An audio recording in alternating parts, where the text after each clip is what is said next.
why is professional recognition of behavior analysis so important? Well, the question about human behavior and the diversity have captured the attention of scientists from a very wide range of philosophical stances for centuries. And while behavior analysts would argue that the natural science is an enlightened perspective when applied to the understanding of the human condition, at times others would prefer applied behavior analysis to be banned or abolished. Today we will discuss a way forward through the development of professional recognition of behavior analysts nationally and internationally. Much of this talk is based on two separate publications, Dillenburger and Keenan 2023 and Keenan, Dillenburger and et al. In 2022 about professional development in the European countries. The learning outcomes today will be that students will be able to differentiate between accurate and inaccurate information about applied behavior analysis, that they will be able to discern levels of support needs related to autism, that they will be able to engage in a discussion about the needs of professional recognition in the context of the behavior analysis and autism. So first of all, we need to think about what is behavior analysis. Behavior analysis has three aspects. There's a conceptual analysis. We call it radical behaviorism because it's very distinct from methodological behaviorism. The word radical can be viewed from different perspectives or differently. In this context, the word radical comes from Latin and means going to the root, meaning going to the root of the origin and essentials. And as I said, the behavior analysis is very distinct from methodological behaviorism, but the detailed discussion of this is not our topic here today. We could go on for a long time on this one. The basic science is also part of behavior analysis, is the experimental analysis of behavior, and then we have the applied science, the application of the science, applied behavior analysis. So when you talk about ABA, this is the applied aspect of the science of behavior analysis. It's important to remember that behavior analysis as a science has those three aspects to it, like any other science. When you think of physics or biology or chemistry, they all have a conceptual basis, the philosophy of science, they have a basic science, and they have an applied science. And like any other science, behavior analysis is taught at university at professionally verified course sequences and on post-qualifying continued education. So behavior analysis and ABA in particular is not something that you can pick up on a 2-day course or a 1.5-day course or something like that. It is a master's level training at university level. So what is the subject matter of the science of behavior analysis? Well, obviously the subject matter is related to behavior, but what about all these other things that we see in psychology textbooks, like motivation, like language, like learning, like development, like thinking and cognition, like the mind, sensation and feelings? What about those things? Are they not part of the science of behavior? Well, the difference is here that we as behavior analysts, we would consider these all to fall under the big label of behavior. So learning is all about behavior change. Motivation is all about reinforcement and how we get motivated to behave in certain ways. Feelings and emotions are behavior. They're private behavior, but they're still behavior. The mind is the same. We are not really dividing between the body and the mind. We're looking at behavior and so forth. Development is all about behavior. Motivation is all about behavior. Physical movement, of course, that most people would agree that that's behavior. Sensation, how we feel, what we feel. Language is verbal behavior, and thinking and cognition is all about behavior. So the holistic view of behavior, of the science of behavior analysis, is that everything a human being does, whether they do feel, they do think, that all those verbs, everything that is a verb is about doing things, and this is all falls under behavior. So we then go to the applied aspect of the science. Applied behavior analysis is a very clear definition of applied behavior analysis. And it is about the discovery of environmental variables that reliably influence socially significant behavior and develop interventions for behavior change that take a practical advantage of these discoveries from the experimental analysis of behavior. So here are a number of, the reason why I've divided this definition into 3 bullet points is because these are all really important bullet points to pull out of the definition. We need to discover environmental variables, okay, that influence. So there could be a lot of environmental variables that don't influence, but what we're interested in applied behavior analysis are the environmental variables that influence socially significant behavior. Okay, so if a behavior is not socially significant, we're not talking about applied behavior analysis. We're talking about socially significant behavior, because you could teach people a whole lot of things that are not socially significant. That's not falling under this definition. Now we can have a whole long discussion about what is socially significant and who is it significant for. That's a big discussion, and it's an important discussion. But the point here is that the definition means it's socially significant, whatever way you define socially significance. And we then develop interventions for behavior change that take practical advantage of these discoveries from the experimental analysis. So the point is that ABA is practiced in many, many areas, including autism. So here is a whole list of different behaviors that uses behavior analysis. This is from the special interest groups of the Association for Behavior Analysis International. Here's a whole list of things that behavior analysis would look at and would deal with and would address and analyze. Autism is just one of those interests. Now, many people think that ABA is just for autism. Well, you can see here that it's just simply not the case.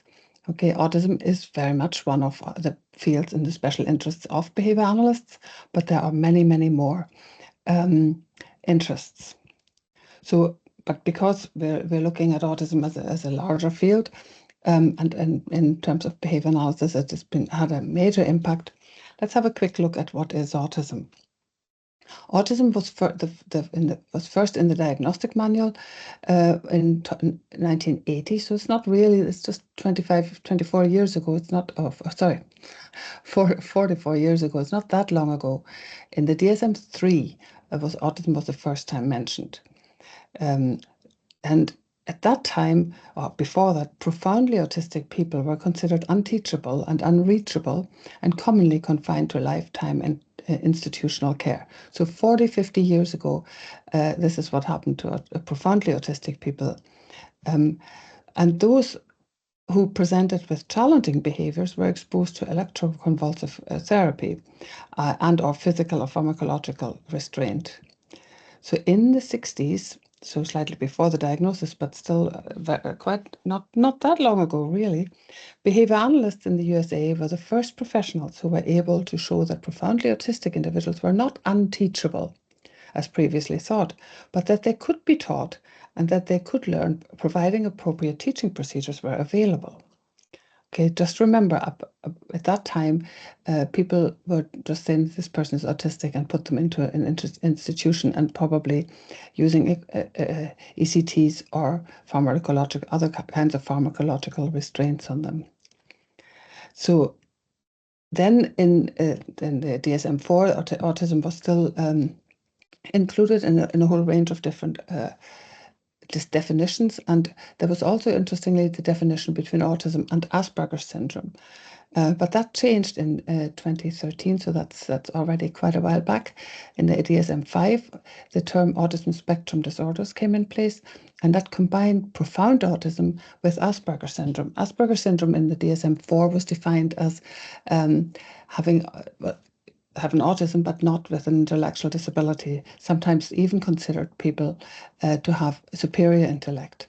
So they now combine these two, from profound autism right across to people with potentially superior intellect.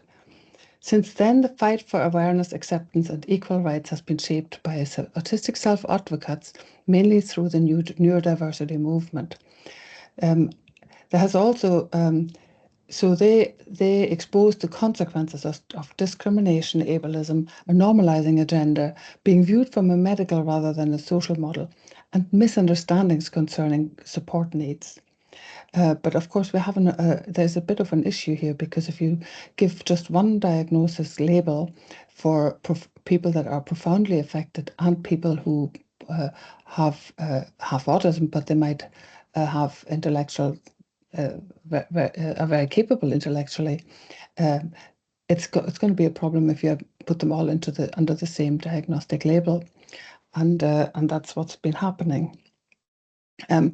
Interestingly, now at the moment, there's also a phenomenon where people self-identify as autistic, so they don't actually have a DSM-5 diagnosis, because a diagnosis, an official diagnosis, a clinical diagnosis would be happening and would be given by clinical professionals. And so at the moment in Europe and in the UK and maybe further afield, there are more and more people who self-identify as autistic. They do not have a clinical diagnosis.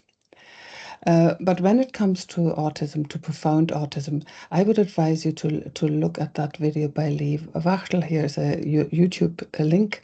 It takes about an hour to watch, and it is definitely worth watching, because the National Council for Severe Autism, it's a webinar that Dr. Wachtel was giving, and it really points out, and this is just one picture, one screenshot taken from that presentation.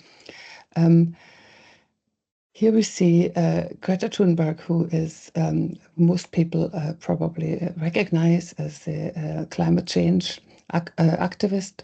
She she would be diagnosed, I think, or she had Asperger syndrome, who can speak for herself very well and speak for other people as well.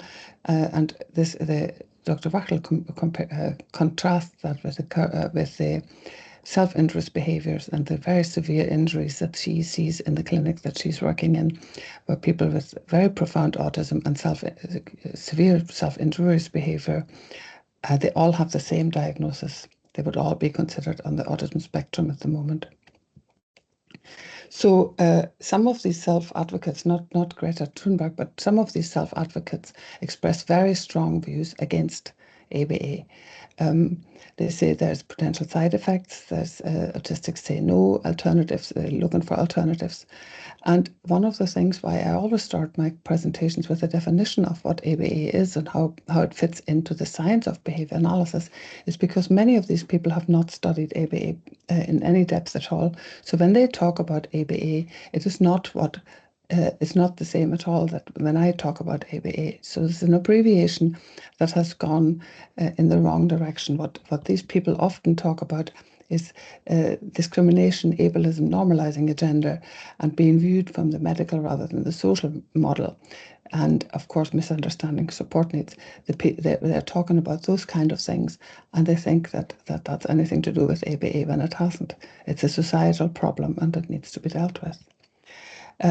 The views of anti-ABA, some of these adult self-advocates, stand in stark contrast with some of the parents of children diagnosed with profound autism who express strong views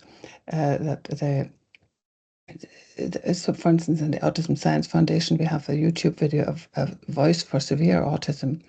We have Johnny McCready, who's 18, who is non-vocal and has severe autism, and the mother is a very strong proponent of supporting him through ABA, with ideas where, for instance, she could not take him for a walk and had to hold on to his hand very strongly when she was taking him for a walk, and then she puts videos on social media where Johnny is allowed to run across the beach and having a wonderful time. And she said, now that he has learned to come back when I call his name, and he can safely run around the beach and having a wonderful time, whereas before ABA that would not have been possible.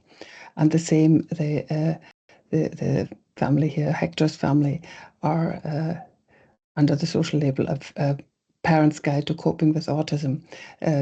You can see many videos of pro-ABA views. People have benefited from ABA. And I want to show you just one autistic adult who has benefited from ABA, who I've known for a number of years. And some time ago, I sent him some questions and asked him would he be prepared to make a short video for me to share with people. And he was very happy to do that. He was not one of my clients because the ethical requirements for behavior analysts does not allow to recruit your own clients. But he is no longer receiving services from a colleague of mine, and he was happy to talk to me. So I'm going to play just a short wee clip of this. Hi, I'm Eli Allen. I'm 20 years old, and I'm currently a student at Mitchell College. First going to get my bachelor's in early childhood, get certification, but then I may eventually want to go to grad school, getting either a master or doctor in ABA, and go more to a school psych route by doing, evaluations and working with the kids and doing the assessment, doing the home programs. And my first memory of what it was like when I was, autistic, I remember the feelings of frustration when I couldn't express myself, and zoning out a lot, like not and they would say like I wouldn't respond to my name. I was really little to really remember the whole ABA program because I was like 3.5, 4. But I do remember Bobby and I remember the home program. Before we did ABA, I mean, I had ABA. We did other interventions, but the only thing that really got me to talk and to look at people and learn all the skills I was lacking was ABA. Okay, you can see more of Eli Allen on YouTube as well. Okay, so when we have this discrepancy between people who are saying that they don't want ABA and other people saying we have benefited greatly from it, there is a consequence for the children, for the young children with autism, because over the years the ABA services have not been provided, and so the Education Authority has apologised over special needs, educational needs failings, and other people have been calling in the Lancet for the need to improve autism services, especially in lower resource places. And the consequences for ABA is that there's been caricatures and misunderstandings that don't look anything like the ABA that is taught at university. But the social media is full of these caricatures. And you sort of think like, what? This is not the ABA that I've learned or that I'm teaching my students. This has a great impact on decision making. Because obviously decisions about the provision of ABA-based services need to be based on accurate information, and the ethical and precise application of the science of behavior is the bedrock upon which ABA professionals base their work. So some people who've never studied ABA unashamedly dismiss it without even the slightest concern about falling prey to the most basic forms of propaganda and prejudice that is rife in the helping professions. So who should be trusted? Someone not trained in ABA who makes confusing, erroneous, and perplexing statements about ABA, someone who is someone who benefits financially on or otherwise if ABA-based interventions are not implemented, or certified professionally trained and recognized behavior analyst who spent many years of training and who adheres to an ethical code, the training at university level. An autistic adult with first-hand experience of good ABA practice like Eli, or parents of whose children have benefited from ABA-based intervention, who should be trusted. For consumers and service users without professional regulation, misrepresentation is rife. Consumers are not protected or safeguarded, and there's no agreed definition of the scope of practice or the scope of competence for behavior analysts.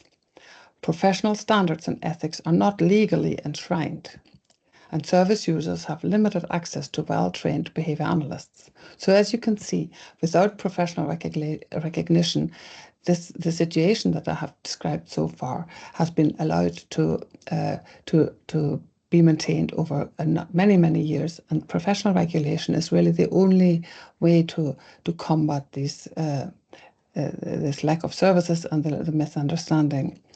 Of course, there's also restricted cross-border mobility for professionals. That's probably not the most important consideration, but that's also true without professional regulation. Professionals cannot be mobile.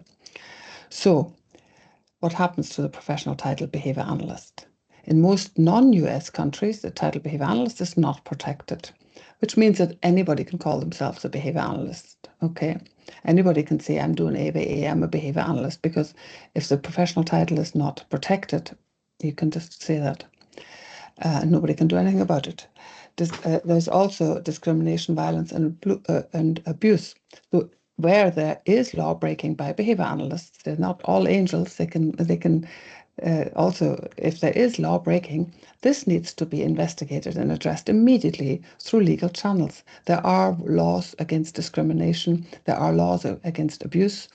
And there obviously are laws against violence. So if anybody calls themselves a behavior analyst and does any of those things, they need to be legally challenged and put through the court system. Where there's malpractice, this needs to be investigated and stopped immediately. The problem here is that people there might be some malpractice, and people then blame the science, and you shouldn't be blaming the science for bad practice. The problem is if there's malpractice, and maybe it's malpractice, not just law breaking, not as bad as that, but just bad practice. If the profession is not legally recognized in the country, there's very little people can do. So if there's misrepresentation and ethics, where there's misrepresentation, this needs to be stopped. Ethical standards of applied behavior analysis need to become more widely known. What are the consequences for decision making? All of the 50 states in the US, as well as the District of Columbia and the US Virgin Islands, have introduced laws that mandate the availability of ABA-based intervention programs for autism where appropriate and necessary. In fact, what happens oftentimes is a doctor makes a prescription for those services, and the insurance companies then have to pay for them. Why are national education and health authorities in other countries so far behind? Because this is only in the US and really, I think in North America where this is happening. But in other countries, in Europe and across the rest of the world, there are no laws to say that children with autism, if they need it, if it's appropriate and necessary, they should get ABA-based program interventions. Now, the reason why I'm saying that is that there is so much evidence in favor of ABA-based interventions that this talk is not about the evidence for this. This talk is about professional recognition. And I refer you to other talks that are talking about the evidence base of behavior analysis and ABA. So you should ask why. What are the motives? What are the motives behind not endorsing a significant movement towards professional recognition of behavior analysts whose practice is guided by the application of the science of behavior analysis? Who protects the title? In the past, most European behavior analysts adhered to the standards set by the US-based Behavior Analyst Certification Board and became board-certified behavior analysts. However, the title Board Certified Behavior Analysis is a USA-based certification, and many states have a licensure as well to cover that. It is not recognized officially or legally in any jurisdiction outside of USA, Canada. It is used in those jurisdictions, but it is not legally recognized. It's not officially recognized by their governments in the law. Therefore, behavior analysts working outside the USA and Canada cannot become BCBAs since 2023. Until then, people outside of US and Canada did become BCBAs, but there was no legal background to that. It was just people in Europe were getting an American qualification. But if they practiced in Europe, it meant very little. It meant nothing legally. Okay. So legally, no organization can provide international recognition outside their own jurisdiction. Okay, so a USA-based certification do not apply in other countries. So the French government or the Spanish government or the German government or the UK government will not recognize a USA-based certification. Professional recognition and regulation can only be granted by a national government in national jurisdiction where the national laws apply. Okay, you can understand that a French government or a Spanish government will not adhere to foreign laws. That's just not how things happen. Some European countries have started the labor-intensive work towards professional recognition of behavior analysts in their own jurisdiction. But Any country that wants to do this needs to adhere to their own national process and policy for professional recognition. And these differ between countries, especially the process and how do you get a qualification recognized by the government. Now, most countries have recognized a number of different qualifications already, like clinical psychologists, medical doctors, architects, and speech and language therapists. Most of those professions have been recognized through a legal system in different countries. So behavior analysts who want to do that in their country would need to look at how did they do it, what are the regulations, what are the procedures, what is the policy to get a new profession recognized in my country. There are two countries that have actually achieved this in Europe. The first one is the Czech Republic. The Czech Republic was the first country in Europe to recognize the profession as behavior analysts within its legal system. In 2017, the allied health profession of behavior analyst was established, including the ranks of assistant behavior analyst and behavior technicians. And here's a number of the act that is enshrined in law in the Czech Republic to safeguard these professions. The second country that has achieved this is the United Kingdom, and it was only in January 2023 where the Professional Standards Authority officially recognised the Register of Behaviour Analysts in the UK Society for Behaviour Analysts. This process started in 2009, so you can see how long it took to do this. It's a long and onerous process. But in the UK, the way professions are recognised and registered, there's a Professional Standards Authority, and they officially recognise registers of societies, professional societies. So that is, for instance, the Healthcare and Professional Council have a register of different professions. These are all registered and recognised by the Professional Standards Authority. That's just how it works in the UK. Every country needs to look at their own system. As you can see in those two examples here, there is quite a different system where the Czech Republic has a single law to cover the allied health profession. In the UK, it works through the Professional Standards Authority. So what we did, we started a project called Euroba, European Behavior Analyst. And this was a 3-year project between 2020 and 2023, funded through the European Commission and Erasmus program, Erasmus Plus. It included 9 partners. There were 3 from the United Kingdom. There was Greece, Sweden, Italy, Ireland, Czech Republic, and the Netherlands. And what we were trying to do is to develop the materials that would support countries to go through that process. Because when the process might be very individualized in each country, but of course, all of those processes require an awful lot of paperwork to be completed about the description of the profession and so forth.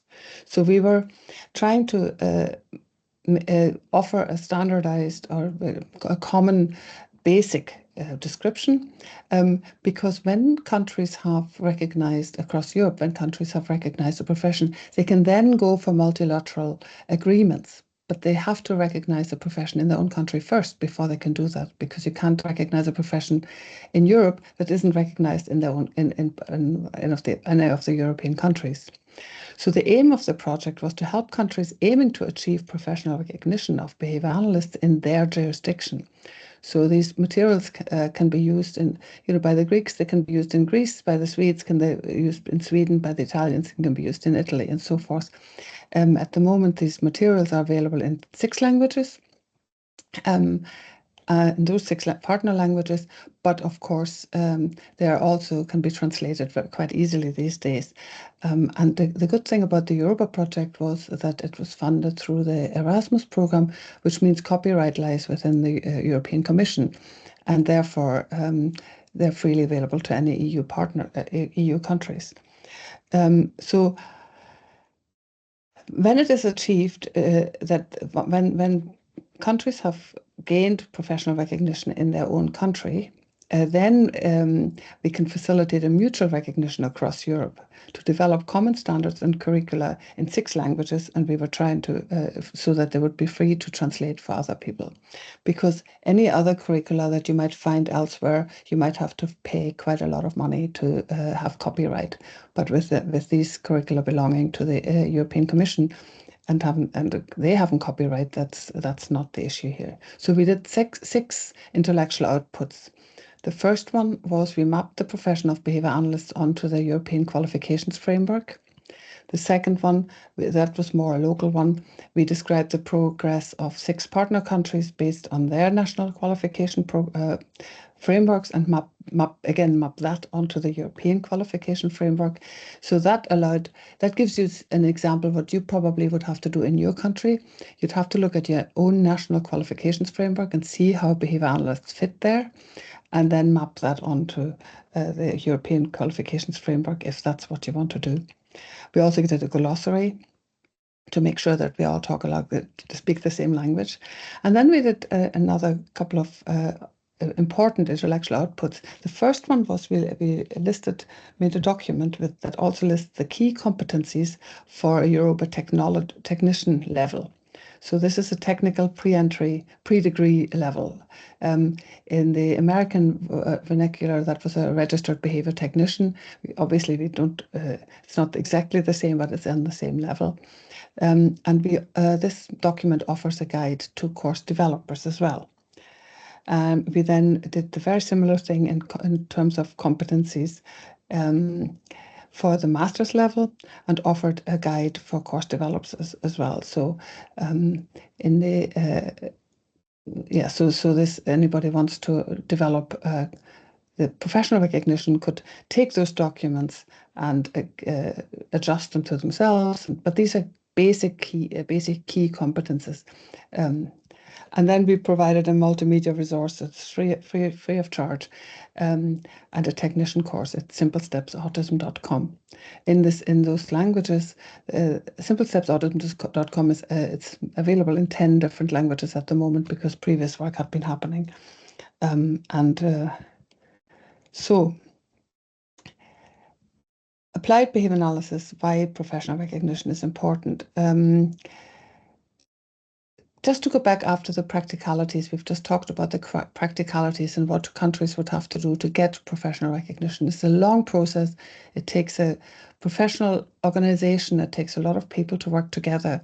And to really keep that aim in mind, we need professional recognition of behavior analysts to safeguard the consumers and to safeguard the profession.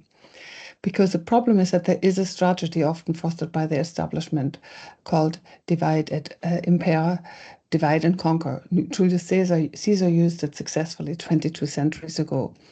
While autistic self-advocates and behavior analysts are at loggerheads, the establishment can continue to discriminate unhindered. We need to get together between behavior analysts and autistic self-advocates and work together to get this professional recognition established so that we can protect the consumers. While behavior analysts are not a recognized profession, there's no client protection. So in conclusion then, there's a need to engage autistic people who represent the whole autism spectrum and their parents and families. Professionally recognized, well-trained and experienced professionals implement ethical, evidence-based interventions to improve independence and inclusion. And each country has to get a national professional recognition before multilateral agreements can be approached. The Europa project developed resources to help countries achieve their goal of professional recognition for behavior analysts.